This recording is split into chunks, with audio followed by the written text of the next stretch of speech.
this guy, basically reached out and says, "Look, I'm in the military, and I might be able to help prove the Earth is not a globe, not a sphere, could be flat, and he's got stuff to back it up." So it is my personal pleasure to introduce an active member of the United States Navy. His name is Robert. He is a NATO Sea Sparrow, and correct me as I'm doing this, NATO Sea Sparrow Surface Missile System Instructor. He's a master training specialist. And he's here, tonight to confirm three things, for this movement. One is, from everything he has observed during the last tour, there is nothing, absolutely no curvature to the Earth that he can determine. Two, there is no Coriolis effect taken into account with the ranged weapon systems he has been working with over the years. Three, the navigation systems currently being used by the United States Navy on the high seas, when you compare them to basic trigonometry, and he'll break it down for you, seem to be completely wrong. And there's many other points besides that. And wow, I'm just blown away that he is here. Robert, are you there with us? I was in the same crowd as everybody else at one point, where I was kind of, the naysayer, like, oh, let me go ahead and show them all these quote unquote proofs that I have that makes them crazy. And, so you started as a debunker like everybody else. Pretty much. I really, I came into it with a really bad attitude, basically going on, the lines of, oh, I already know this, I know because someone told me. On the seas, that there were certain things that were going on that didn't make sense to you. And I kind of want to go through them one by one. The first thing was you were mentioning to me about ships that you tracked in the distance. It's okay. For anyone that doesn't know, max observable distance, roughly, for the horizon out to sea is about 15 to 18 nautical miles, depending upon humidity and dew point and all of that. I've actually been outside with binoculars, with high-powered telescopic devices. We have access to certain things like that. And as a ship is perceived to be dropping below the quote-unquote horizon, all you got to do is zoom in on it, and all of a sudden, poof, the bottom of the ship where it meets the water is back in observance again. And this doesn't add up, because at 15 nautical miles, there's several feet to be dropped around a curved Earth. Yeah. So it just doesn't add up at all. Our fire control radar, we actually use a 2-degree pencil beam. It's very, very tight beam, so there's very little room for deviation on that, and it's a direct line of sight radar. Okay. And we're able to track targets up to 50 nautical miles away, and on a curved Earth, that just doesn't add up. Followed the Chicago skyline.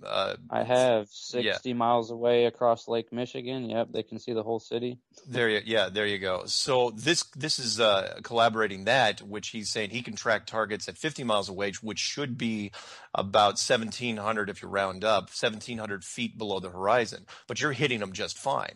Wow. And we're tracking them just fine, and it just doesn't add up. You can do simple trigonometry on it with elevation angle, and everything works out, and you don't drop the track. You can track it quite a bit of a distance out. We're talking about line of sight targeting or GPS for the projectile, for the missile.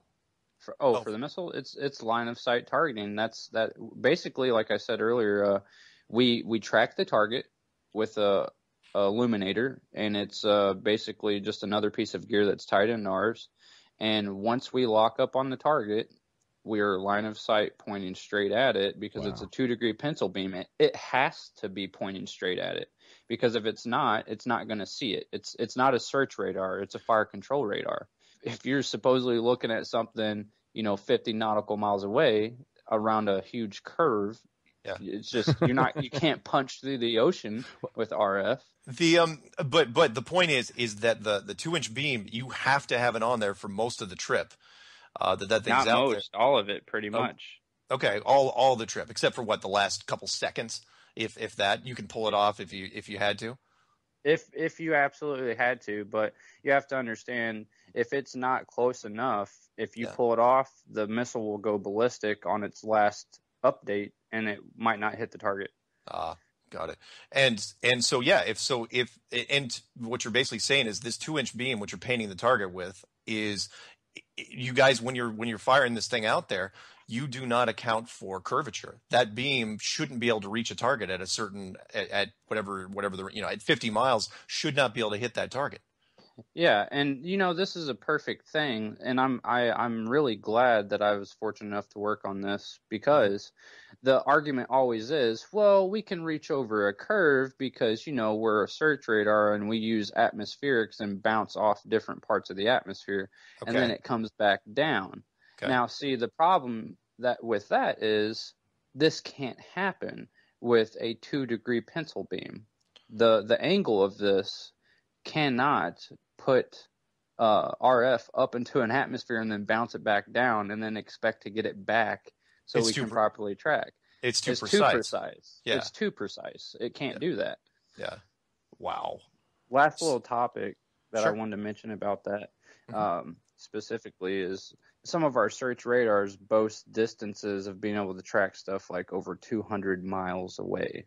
So take that into consideration for supposed curvature. This is something to think about. 200 miles. Yeah, I haven't even looked at the thing at 200 miles, but that's a massive distance. That's I think that's a full-blown mile below the horizon if the world was actually round. Mm-hmm. If I'm not mistaken, which yeah, you shouldn't be able to hit it. Should not, unless again, what you're talking about, bouncing it off something, which what you're saying it does not do.